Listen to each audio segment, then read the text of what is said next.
More drills will not get you out of the 80 to 90 mile an hour range, and that is by far one of the biggest issues when we speak to athletes each and every single day. When we ask what are they doing to help them increase their velocity, they always reply back more drills, more this, more that. And like, the problem is exactly what you're focusing on: more.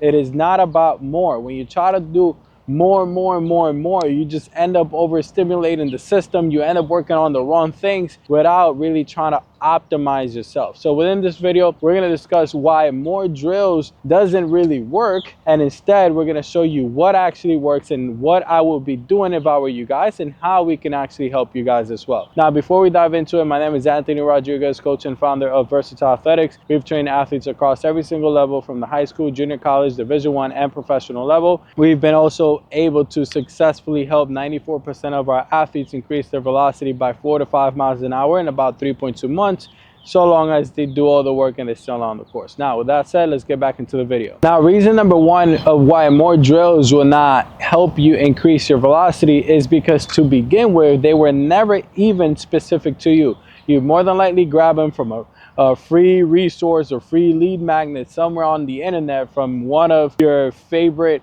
mentors or whatever they may be. And the thing is, like, you guys have to understand that these programs were made for the average research on the athletes that they're training in-house, or athletes that they've seen, or whatever other research, to get those type of answers. That's what that program is made for, the average result. However, even though it's the average result, which you will some likely fall somewhere in there, it is not specifically to you, because even though it's average, we all have a very specific, unique coding. And the only thing that I'll really look on for those things is, what are things supposed to look like, but not specifically how am I supposed to go ahead and get there. The way we help our athletes with that step is we help them understand their natural motor preferences. That way, once we give them cues, it is not about doing more. It's about giving them the right cues and the right drills that work entirely with how their bodies naturally prefer to move. Furthermore, we're not trying to fix every single issue that they have. We're trying to fix one issue that's gonna fix the rest of the delivery. For example, let's say you're struggling with flying open, the glove side is pulling, your separation isn't there. We're not gonna go ahead and work on the glove arm, the trunk pulling. We're gonna work on one thing that leads to the next. For example, that could have been you not properly holding tension on the lower half, unloading properly to maximize hip to shoulder separation, and eliminate the flying open aspect. See how we can eliminate working on 5 things without fixing the root cause of it? So that's how we help our athletes really synchronize and just finalize towards the drills that they need, not necessarily more. Number 2, let's say you're even doing the right drills and you have the right cues. If you have a stability or strength problem, you will more than likely not ever get into those positions that you need. Let's even speak about the concept of the back leg again. If you have some sort of restriction, we can also speak about mobility restriction in that hip structure. You're probably not going to hold the hinge how you want to hold it, right? If you have limited internal, external rotation, those things are going to limit the positions that you're able to get into. Maybe that's why you're not unwinding properly and creating hips to shoulder separation. So you may be doing the right drills, but you have a mobility restriction that isn't allowing you to get into those positions. When that's happening, it doesn't matter what drills you do, for how long you do it, you will never get into those positions because you're not attacking the underlying issue, which is a movement restriction.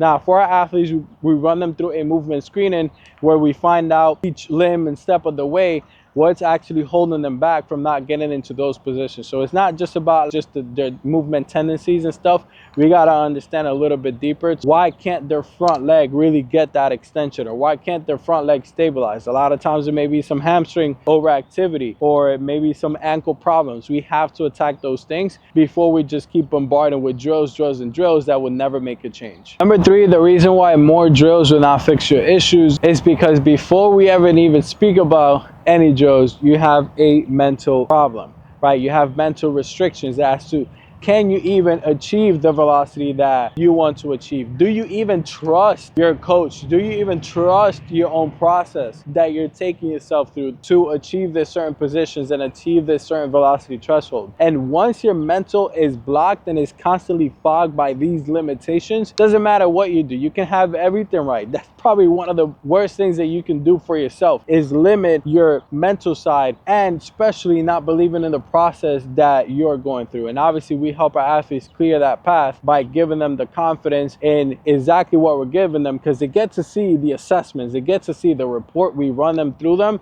and absolutely everything that we give them just makes sense to them, right? So they buy into the process a lot more. They start seeing results, and when you start seeing results, that's when you can really believe in that process itself. And we help them with the mental side as far as believing that they can get so much more done, believing in themselves to attack all of these things. So again, at that point, you really have to make sure that the mindset is really dialed in before you can even scale past after more numbers and get into better positions on the mound. Now, number 4, this is a little bit more relatively on the training side, throwing plan side, is that you baby your arm too much. What I mean by this is that a lot of athletes are scared to throw at high intensities frequently in a velocity phase. And when that happens, which also ties into the mindset, you're thinking, oh, I'm gonna do this, I'm gonna do that. When that happens, you do not expose your body towards those higher intensities that you wanna get into, right? Just for full transparency, when our athletes are on a velocity phase, we have them throw high intensity 3 to 4 times per week. Now, that doesn't mean go full blown every single day or every single one of those high intensities. Even if it does, we're still managing their fatigue through volume, through the duration of how long they're throwing. The intensity can range anywhere between 85 and 100%. There's always things that you can do to still manage the fatigue, but still exposing your body towards high intensities, not babying it so much. Like, we do this even in season. Obviously, there's a lot more protocols, not 4 high intensity days a week, of course. We have the parameters in there for them to not baby their arm, for them to get exposed to as high as intensity each and every single chance that they can, to help their body understand, like, hey, this is how you should be moving, this is how explosive you can move, to then continue realigning those fibers to support those type of movements. Now, these are going to be the main reasons why more drills would not get you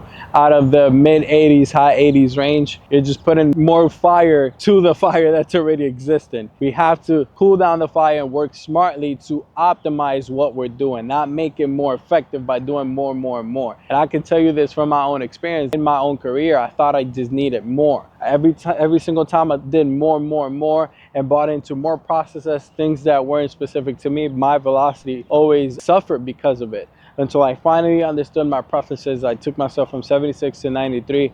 There's a video on it documented on my YouTube as well. You guys can go ahead and watch it. Just by helping me understand what I needed to do, I optimized every single part of my delivery and to work just on that specifically. Now, of course, if you are wanting to increase your velocity, if you're wanting to get out of the mid-high 80s range, we help our athletes increase their velocity by helping them understand how their bodies prefer to move. We run you through an assessment to understand what's actually limiting you from getting into those certain positions, and we give you an entire program to hold you accountable with one-on-one communication access throughout the whole entire period. Now, if that is you want to find out how we can work together, go ahead and book a call down below in the description, and I'll see you guys in the next one.